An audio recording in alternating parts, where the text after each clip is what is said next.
Hi friends, இந்த வீடியோவில் வந்து நம்ம என்ன பார்க்க போகிறோம் அப்படின்னு கேட்டிங்கன்னா, இப்போ வந்து நம்மளோட சிவகார்த்திகேயனோட மதராசி திரைப்படத்தோட எஃப்டிஎஃப்எஸ் ரிவ்யூ வந்து இப்போ வந்து அஃபிஷியலாக வந்து ரிலீஸ் ஆகிருக்குங்க.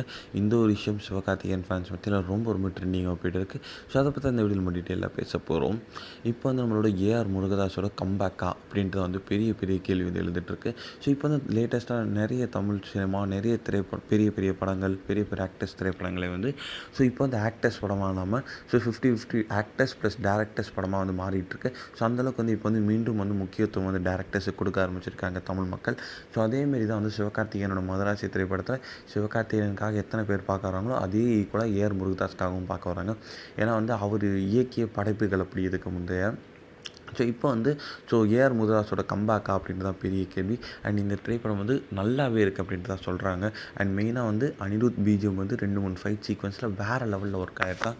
அண்ட் வழக்கம் போல் சிவகார்த்திகேயனோட ஆக்டிங் செம்மையாக இருந்திருக்கு அப்படின்ட்டு தான் சொல்கிறாங்க. ஸோ இது வந்து வித்யுத் வந்து ஸோ வில்லனிசம் அண்ட் மெயினாக வந்து கிளைமேக்ஸ் ஃபைட் வந்து பிச்சு உதறி இருக்காங்களாம் 2 பேரும். அந்தளவுக்கு வந்து கிளைமேக்ஸ் ஃபைட் வந்து செம்ம ரியலிஸ்டிக்காக இருக்குது அப்படின்ட்டு சொல்லியிருக்காங்க. ஸோ இதில் வந்து ஏஆர் முருகதாஸோட கம்பேக் தான் அப்படின்ட்டு வந்து ரசிகர்கள் உறுதி செஞ்சுருக்காங்க. கண்டிப்பாக சிவகார்த்திகேயனுக்கு வந்து நல்ல ஒரு கரியர்லேயே ஒன் ஆஃப் த பெஸ்ட் திரைப்படம் அப்படின்னு சொல்கிறாங்க. இந்த ஒரு விஷயம் சிவகார்த்திகேயன் ஃபேன்ஸ் மத்தியில் ரொம்ப ட்ரெண்டிங்காக போயிட்டுருக்கு.